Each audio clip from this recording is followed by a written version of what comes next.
Hi friends, പുതിയൊരു വീഡിയോയിലേക്ക് എല്ലാവർക്കും സ്വാഗതം. അങ്ങനെ ശ്രീകാന്ത് വിക്രം ജയിലിലായ കാര്യം അറിഞ്ഞിട്ട് ഓടി വരികയാണ് കേട്ടോ. എന്നിട്ട് അമ്മേ അച്ഛനെവിടെ? അച്ഛൻ മുകളിലുണ്ട്. അതെ, എനിക്കൊരു സന്തോഷ വാർത്ത പറയാനുണ്ട് എന്ന് പറയട്ടോ. എന്താ? അതെ, എല്ലാവരോടും പറയാനുണ്ട് എന്ന് പറയട്ടോ. അപ്പോഴേക്കും മുത്തശ്ശി വരികയാണ് കേട്ടോ. അതുപോലെ തന്നെ ശങ്കരനാരായണൻ മുകളിൽ വരും. ദേ അച്ഛനും കൂടെ വന്നു. എന്താ കാര്യം എന്ന് ചോദിക്കുകയാണ് കേട്ടോ ശങ്കരനാരായണൻ. എന്തായാലും എനിക്ക് സന്തോഷമുള്ള വാർത്തയാണ്, പക്ഷേ മുത്തശ്ശിക്കും അമ്മയ്ക്കും അത് സന്തോഷമുള്ള വാർത്ത ആവാനായിട്ടൊരു സാധ്യതയില്ല എന്ന് പറയാണ് കേട്ടോ. അപ്പം അവസാനം അവൻ ഫ്രോഡാണെന്ന് അവൾ തിരിച്ചറിഞ്ഞു. എന്താ പറയുന്നത്? അതെ, നിങ്ങളുടെ മരുമോനുണ്ടല്ലോ, അവനെ ഒരാളെ വാസവൻ MLA മോനെ പട്ടാപ്പകൽ തല്ലിക്കൊല്ലാറാക്കി. അവനെ ഹോസ്പിറ്റലാണ്. ഇവനെ ജയിലിലാക്കുകയും ചെയ്തു. മാത്രമല്ല, ഇതിന് സാക്ഷി പറഞ്ഞതേ വേറെ ആരുമില്ല, എൻ്റെ പെങ്ങള് വേദ ശങ്കരനാരായണൻ. അപ്പം എല്ലാവരും ഒന്ന് ഞെട്ടിപ്പോവുകയാണ് കേട്ടോ. വേറെ ആരും സാക്ഷി പറയാൻ തയ്യാറായില്ല. സാക്ഷി പറയാനായിട്ട് ഒരേ ഒരാൾ മാത്രമേ ഉണ്ടായുള്ളൂ എന്നൊക്കെ പറയുകയാണ്. മുത്തശ്ശിയും അമ്മയൊക്കെ ആകെ നെഞ്ചത്ത് കൈവച്ചിരിക്കുകയാണ് കേട്ടോ. അപ്പോൾ ഒന്നും പറയാൻ പറ്റുന്നില്ല. അതേ, തല്ലുകൊണ്ട ചെക്കൻ്റെ ജീവൻ അങ്ങോട്ടോ ഇങ്ങോട്ടോ എന്ന് പറഞ്ഞിട്ട് ഹോസ്പിറ്റലാണ്.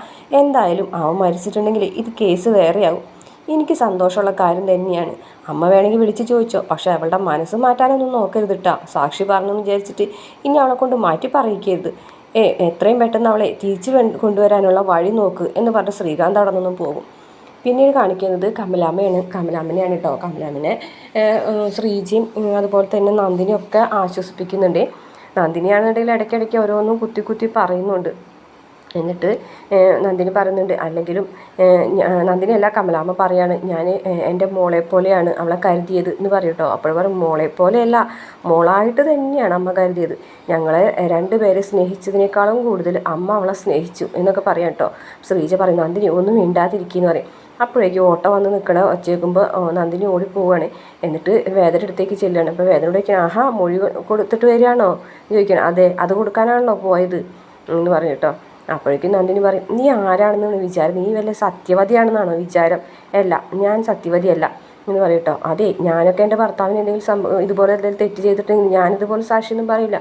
അപ്പോൾ വേദ അതാണ് ഞാനും നന്ദിനി അടുത്ത് തമ്മിലുള്ള വ്യത്യാസം. ഞാനൊരു നീതിമാൻ വളർത്തിയ ഒരു മകളാണ്. അപ്പം എനിക്ക് അങ്ങനെയൊക്കെ ചെയ്യേണ്ടി വരും എന്ന് പറയട്ടെ.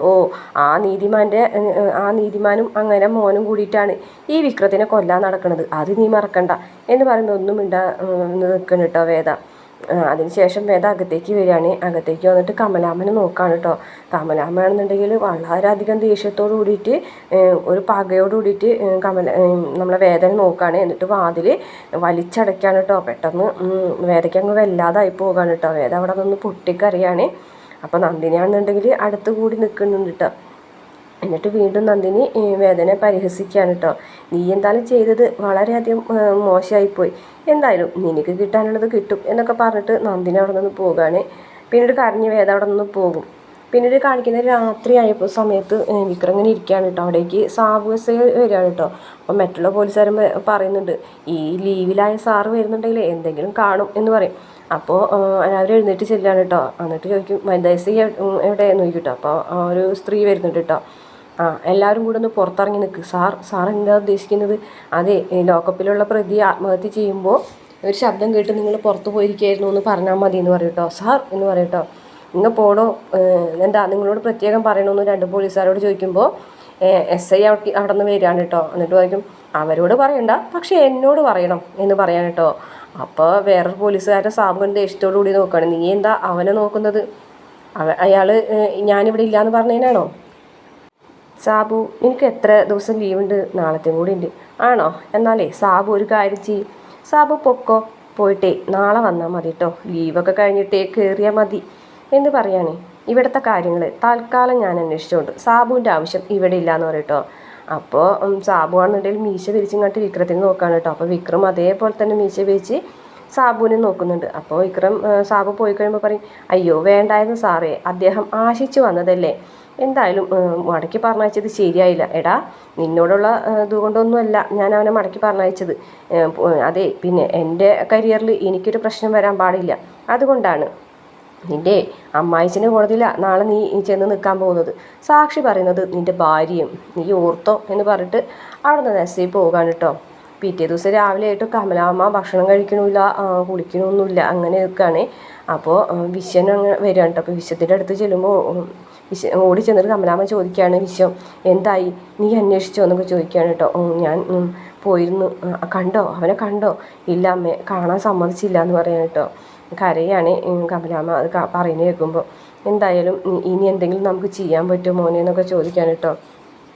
പോലീസുകാരോട് ഞാൻ സംസാരിച്ചു, അവർ പറയുന്നത് ഇത് വധശിക്ഷയാക്കി മാറ്റാനുള്ള ഇതൊക്കെയാണ് ആ വാസവൻ MLA ചെയ്യുന്നതെന്നാണെന്ന് പറയട്ടോ. അപ്പോഴേക്കും കമലാമ്മ പൊട്ടിക്കരയും കേട്ടോ. അപ്പോൾ നന്ദിനിയാണെന്നുണ്ടെങ്കിൽ പറയുന്നുണ്ട്, സാക്ഷി മാറ്റി പറഞ്ഞാൽ പോരെ, സാക്ഷി മൊഴി കൊടുത്തത് മാറ്റി പറഞ്ഞാൽ പോരെ എന്നൊക്കെ ചോദിക്കുന്നുണ്ട് കേട്ടോ. അതൊന്നും നടക്കുന്നതല്ല, ഒരാൾ മാത്രമല്ലേ കണ്ടിട്ടുള്ളൂ, വേദ മാത്രം, വേദ നുണ പറഞ്ഞാണെന്ന് നമുക്ക് വാദിച്ചൂടെ എന്നൊക്കെ ചോദിക്കുന്നു. ശരിയാണ് എന്നൊക്കെ പറയാൻ കേട്ടോ. അപ്പോൾ ശരിയാണെന്ന് പറയുമ്പോൾ വിശ്വം പറഞ്ഞിട്ടേ അതൊന്നും നടക്കണ കേസല്ല, ഇതിപ്പോൾ വധശിക്ഷ കിട്ടുന്നുള്ള രീതിയിലൊക്കെ വാദിച്ചു കഴിഞ്ഞാന്നൊക്കെ പറയുമ്പോഴേക്കും വിശ്വത്തിൻ്റെ കഴുത്തിലൊക്കെ പിടിക്കുന്നു, ഇങ്ങനെ ഷർട്ടുമലൊക്കെ പിടിച്ചിട്ട് നീ എന്താടേ പറയുന്നതെന്നൊക്കെ ചോദിച്ച് പൊട്ടിക്കാരുന്നുണ്ട് കേട്ടോ കമലാമ്മ. അങ്ങനെ നടക്കുന്നതല്ല അമ്മേ, അതൊക്കെ അവരങ്ങനെ പറഞ്ഞതാണ്, അവരങ്ങനെ പറയല്ലോ, ഇനിയിപ്പോൾ എന്തെങ്കിലും ഒരു വഴിയുണ്ടോ എന്ന് ചോദിക്കുകയാണേ. അപ്പോൾ വിശ്വം പറയുന്നുണ്ട്, മൊഴി മാറ്റി പറഞ്ഞാൽ ഒരു പക്ഷേ നമുക്ക് വിക്രത്തിനെ രക്ഷിക്കാൻ പറ്റും, പോലീസിന് മുമ്പിൽ മാത്രമല്ലേ മൊഴി മാറ്റി പറഞ്ഞാൽ കുഴപ്പമൊന്നും ഉണ്ടാവില്ല എന്ന് പറയാണ്. അപ്പോൾ നന്ദിനി ചോദിക്കും, അവൾ അങ്ങനെയൊന്നും മൊഴി മാറ്റി പറയാൻ പോകുന്നു എനിക്ക് തോന്നുന്നില്ല. അപ്പോൾ കമലാമ്മ പറയും അവൾ മൊഴി മാറ്റി പറയും, ശ്രീജയ് അവൾ എവിടെയുണ്ട്, അവൾ വിക്രത്തിൻ്റെ റൂമിലുണ്ട്, ഞാൻ പോയി വിളിച്ചിട്ട് വരാം, വേഗം പോയി വിളിച്ചിട്ട് അയാളെന്ന് കമലാമ്മ പറയുകയാണ്. അങ്ങനെ നന്ദിനി ഓടിച്ചെന്നിട്ട് അതെ നിന്നെ അമ്മയ്ക്ക് കാണണം എന്ന് പറയുന്നുണ്ടെന്ന് പറയുമ്പോഴേക്ക് വേഗം പോകാൻ പോകുമ്പോൾ നന്ദിനി പറയും, ഓടിച്ചെല്ലൊന്നും വേണ്ട, ഓടിച്ചെന്ന് കെട്ടിപ്പിടിച്ച് ഉമ്മൻ തരാനൊന്നുമല്ല, എന്തായാലും ചെന്ന് കൈപ്പറ്റ് എന്ന് പറയട്ടോ. അങ്ങനെ വേദ വരികയാണ് കേട്ടോ. എന്നിട്ട് വേദയുടെ അടുത്തേക്ക് കമലാമ്മ ചെന്നിട്ട് പറയാണ്, നീ പോലീസിന് മൊഴി, നീ വിക്രം അവനെ തല്ലിച്ചതയ്ക്കുന്നത് കണ്ടിട്ടുണ്ടാവും, പോലീസിന് മുന്നിൽ മൊഴി കൊടുത്തിട്ടുണ്ടാവും, പക്ഷേ അതൊക്കെ ശരി തന്നെ, പക്ഷേ കോടതിയിൽ നീ മൊഴി മാറ്റി പറഞ്ഞേ പറ്റൂ എന്ന് പറഞ്ഞിട്ട് ഇങ്ങനെ ഭീഷണിപ്പെടുത്തുന്ന പോലെ പറയാണ് കേട്ടോ. അപ്പോൾ അമ്മേ എന്ന് പറയട്ടെ, വേണ്ട നീ ഒന്നും പറയണ്ട, ഞാൻ പറഞ്ഞത് നീ അനുസരിച്ചാൽ മതി എന്നൊക്കെ പറയും. കൂടി നിന്ന ആൾക്കാർ ഒരാൾ പോലും അവനെതിരെ സാക്ഷി പറഞ്ഞില്ല, ആകെ പറഞ്ഞത് നീ മാത്രമാണ്. വല്ലവരും ആയ ആൾക്കാർക്ക് പോലും അവൻ ചെയ്തതിൽ എന്തെങ്കിലും ഒരു ന്യായം ഉണ്ടെന്ന് തോന്നിയിട്ടുണ്ടാവും, പക്ഷേ നീ അവൻ്റെ ഭാര്യയായി നിനക്ക് അതുപോലും തോന്നിയില്ലല്ലോ എന്നൊക്കെ പറയൂട്ടോ. അപ്പോൾ അവൻ എങ്ങനെ ചെയ്തിട്ടുണ്ടെങ്കിൽ അതിനൊരു കാരണം ഉണ്ടാവും എന്നൊക്കെ പറയുകയാണെ. അന്നേരം വേദ ചോദിക്കുന്നുണ്ട്, അയാൾ എന്തെങ്കിലും തെറ്റ് ചെയ്തിട്ടുണ്ടെങ്കിൽ ശിക്ഷിക്കാൻ അമ്മയുടെ മോനാണോ നിയമം നടപ്പിലാക്കുന്നത് എന്ന് ചോദിക്കാൻ കേട്ടോ. അപ്പോൾ കമലാമ്മ ഒന്നും മിണ്ടാതെ നിൽക്കുകയാണ്. എന്നിട്ട് പറയുന്നുണ്ട്, അയാളെ തല്ലിക്കൊല്ലാറാക്കിയിട്ടുണ്ടെങ്കിൽ അയാൾക്കൊരു ജീവനില്ലേ, നീ എൻ്റെ മോൻ്റെ ജീവൻ വെച്ചിട്ടാണ് കളിക്കുന്നതെന്ന് കമലാമ്മ പറയും. ആ ഹോസ്പിറ്റലിൽ കിടക്കുന്ന ആൾക്കും ഒരു ജീവനുണ്ട്, അതമ്മ എന്താ മനസ്സിലാക്കാത്തത്?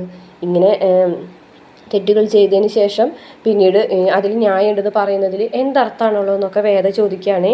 അന്നേരം കമലമ്മ പറയുന്നുണ്ട്, ശരിയാണ്, നന്ദിനി പറഞ്ഞതാണ് ശരി, നീ ഇവിടെ വന്നത് എൻ്റെ മോൻ്റെ ജീവിതം തകർക്കാനാണെന്ന് പലരും പറഞ്ഞിട്ടുണ്ട്, നന്ദിനി പലതവണ പറഞ്ഞിട്ടുണ്ട്, പക്ഷെ അന്നൊന്നും ഞാനത് വിശ്വസിച്ചിട്ടില്ല, പക്ഷേ ഇന്ന് എനിക്കത് വിശ്വാസമായിട്ടുണ്ട്, ഇന്ന് അത് എനിക്ക് മനസ്സിലായി തുടങ്ങിയിട്ടുണ്ട് എന്നൊക്കെ പറയും കേട്ടോ.